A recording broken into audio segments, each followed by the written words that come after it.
I got a nursery rhyme for you today to start with. It's going to be a fun 7 minutes. I just want to let you know. So strap in. Uh, Mirror, mirror on the wall, who's the fairest of them all? You know where that came from, don't you? That was Snow White. And since Snow White could not be with us today, we have Happy and Grumpy with us today. The two of the seven dwarfs.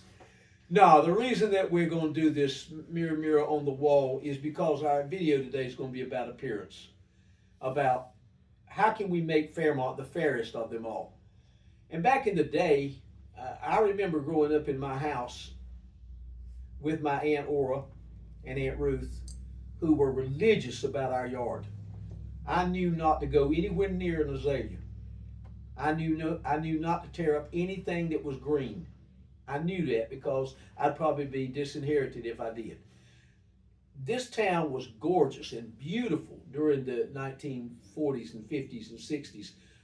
Growing up, anybody that will tell you that beauty contests, garden contests, things like that, giving out red ribbons, blue ribbons, all that.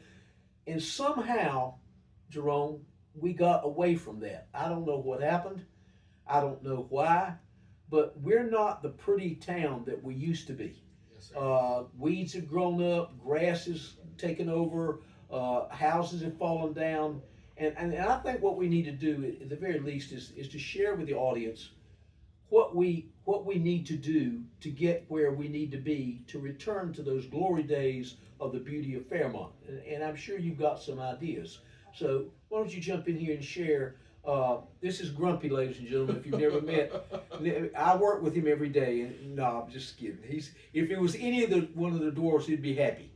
This is Happy. So tell him, Happy. Most definitely, Mr. Mayor. And your concerns are valid, along with the rest of our citizens about the appearance of our town. One thing I've shared with everyone is when it comes to appearance and code enforcement, it is such a challenge. Yeah.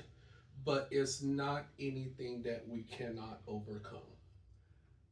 One of the things that I think that would be helpful, and you have done a great job with yourself and Public Works have done a great job keeping the town clean, and just from first eyes.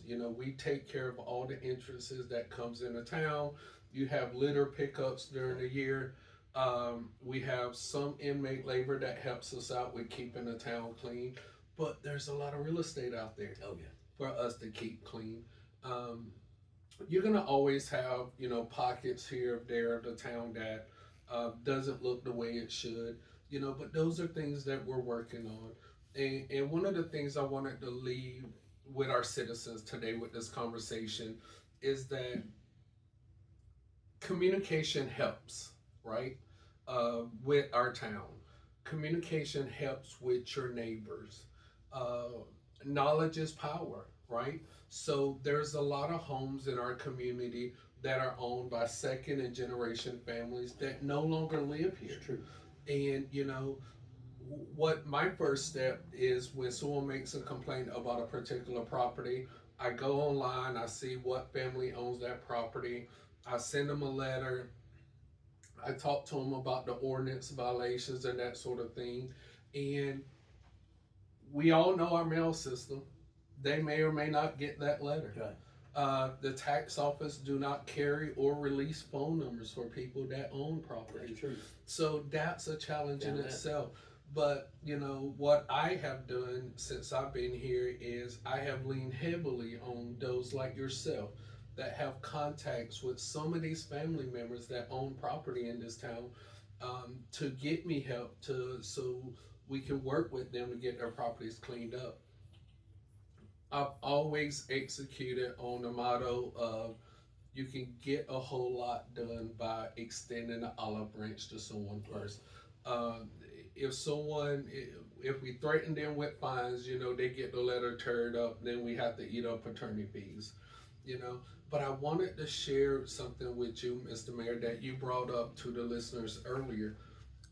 When I was a kid over in Columbus County, being born and raised, we had the same things there that you spoke of earlier about having a lawn of the month. and giving first, second, and third place, and having pride We got to do that. in their properties. And I think that is something that you and I will work closely with to put in place prior to the spring. Yard of the month, lawn of the month. I ride around town every week. Yes. There's not a part of this town that I don't ride by or ride across up through the street. And whenever I see somebody remodeling a house or fixing a house up, I get that address and I send them a thank you letter. Most definitely. I've been doing that for years and years and years. And I've seen that. And we've got to do a better job. And Mr. Chestnut and I are going to work together on having a contest, not necessarily a contest, but just recognizing who's the prettiest lawn in the town, or the most beautiful flowers, or that kind of thing. And maybe have something else go along with it. Maybe a gift card to Lowe's to help keep them going. So, if you're listening to us and you want to partner with the mayor and I on this project coming up for the next spring, just reach out to us. We need more eyes on the community. Everyone is a valued part of this community, and let's get this town cleaned up. We have a perfect opportunity to do it as grasses stop growing for the fall and winter, and we move towards the spring. This is something that we can really put out there, and we can just do it for Halloween. We can do it for Christmas decorations, Thanksgiving decorations. Here at Town Hall, the staff does a pretty good job of changing decorations with the seasons. So that's something I really look forward to. So let's work together, ladies and gentlemen, viewers of this series, if you're watching this one, and make Fairmont the fairest of them all. Most We hope you'll help us. Yes. We'll see you next time, okay? Bye-bye.